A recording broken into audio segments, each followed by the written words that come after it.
Hey. Hey, I'm Anthony Starr. Thank you for judging. Thank you. I'm Anthony Starr. Thank you for judging. Thank you. It's Starr. Thank you for judging. Thank you. Thank you for judging. So I'll have you guys come present up here. Okay, good. So Professor Judges, this is our team from Northwood University. And so they'll be able to speak up to 10 minutes. And then we allow 5 minutes for judges to ask questions. The judges know the secret question as well as you, and your time begins now. So my name is Noah Toker. I'm a student at Northwood University. And bluntly, in an economic sense, the answer is yes. We should have a citizenship by investment program.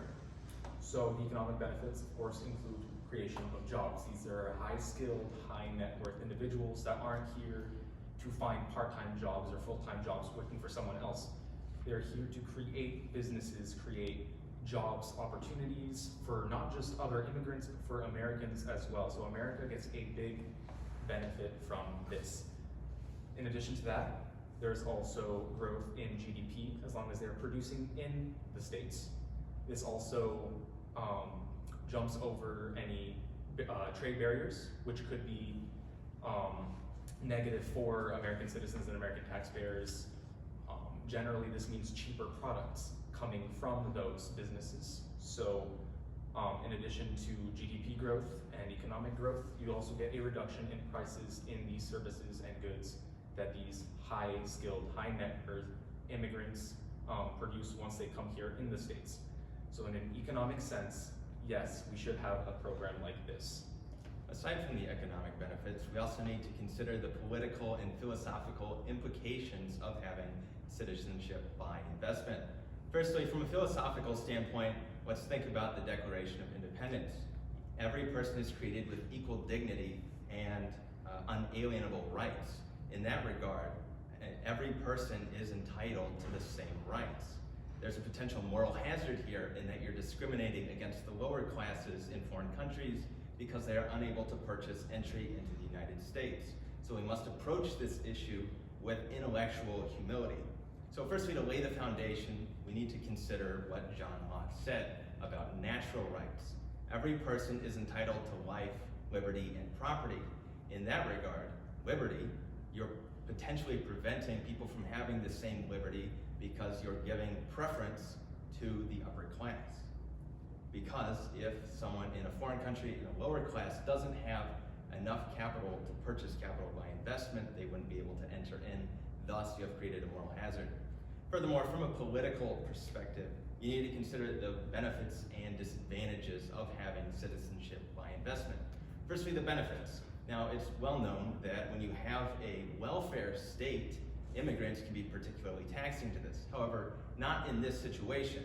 Because high-skilled workers are able to contribute in a better means to the economy, there won't be the same drain on the welfare state as there would if you had open immigration to all foreigners. But the net detractor in this situation is it may deepen political polarization, reduce cohesion, and potentially curtail future assimilation of immigrants. Because there's essentially a cultural breakdown between foreign upper class and foreign lower class. There will be this divide because the upper class were able to get into this country through monetary means while the others had to follow normal immigration policies.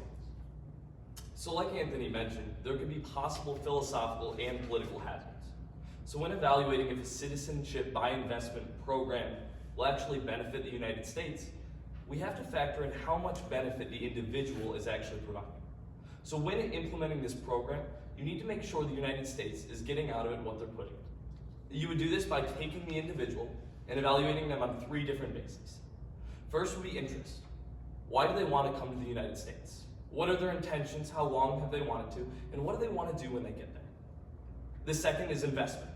How much are they looking to put into the United States? Are they willing to spend lots of money once they get here?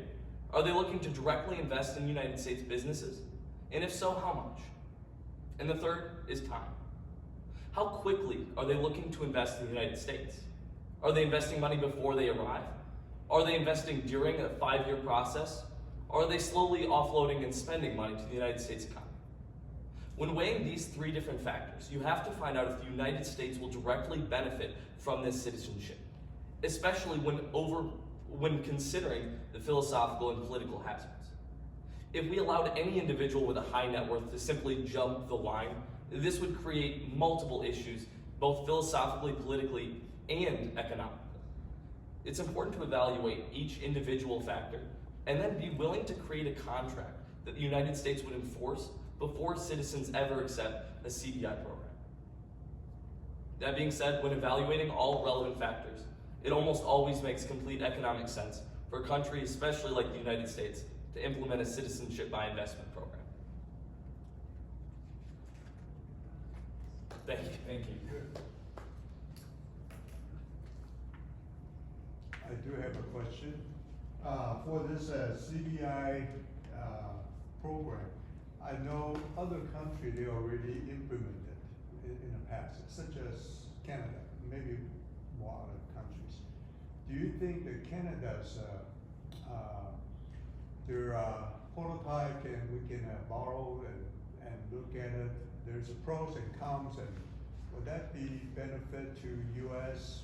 We implemented before we implement CPI.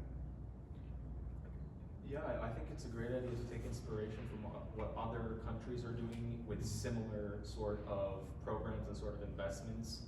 Obviously, like Barrett said, there are specific regulations that could be unique to America, maybe. But I think, yes, if you say that Canada has a similar program, yes, we should absolutely be inspired or look into their program and maybe create something similar or something more, maybe more specific to the United States. But yes, absolutely. Very good. How much do you think we should save for? So that depends, I think, on an individual basis. I think there's a little bit of wiggle room. I think you need to have a hard cap, probably around the 5 million range to 10 million range. It's not an absurd amount of money, but it is enough to instill confidence in the United States business, as well as to inspire growth. Do you have $5 million to go on? I do not. I think that because we're trying to optimize economic growth, we should ensure that at least they have a foundation to make a impact, a visible impact, this unique immigrant that is coming in to create their business, to create this business. So we need to have some sort of lower limit, of course, to ensure that when they're coming in, their impact will be visible and will help to the optimal sense. Yes? I guess I had another question for the philosopher. So you raised the question, is this fair, right? And I wasn't sure what was your answer to that. And to people who would say, well, it's unfair because if you're not born with $5 million or 10 million, then you don't get it, right? Yeah, absolutely. It depends on what philosophy you're looking at. If you're looking at someone like John Locke, where there's concerns with liberty, it's absolutely subjective. So from the understanding that Jefferson postulated in the Declaration of Independence, this is totally justifiable because you're not hindering anyone's unalienable rights. There's not necessarily an obligation or you don't have the capacity to freely enter a country under those constraints.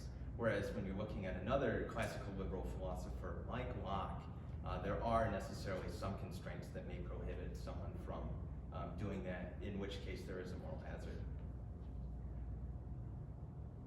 Could we have like a system that mitigates this inequity? Because some people are born in like poor countries, some people are born in like relatively wealthy countries. So then you're gonna have this inequality, right? That if you're born in Switzerland, it's easier to come up with $5 million than if you're born in some country in Africa. So can we address this? Or? So I think you'd have difficulty addressing it in this specific program, but the idea is we wouldn't be restricting any currently existing legal immigration. So we wouldn't be taking away any of the rights of individuals, simply allowing others to benefit by providing benefit directly to the United States. It's not accepting because they have more money they deserve it, but because they're willing to implement money into the United States economy and benefit, that the United States can give that benefit back to them. Yeah, for that specifically, it's less a question about the CBI, it's more of a question of maybe simplifying the immigration system or, producing less barriers to entry, still having a legal immigration system, but it's less of a question about the CBI.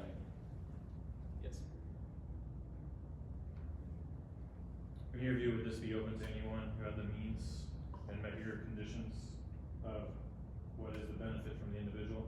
Would there be any grounds to restrict it beyond that? Yes, so there's still same of the standard existing regulations for normal immigration, criminal background checks, existing background checks, understanding what their past looked like and why they're leaving their current country. But there wouldn't be any special requirements beyond those we listed outside of the ones that currently exist in our immigration system.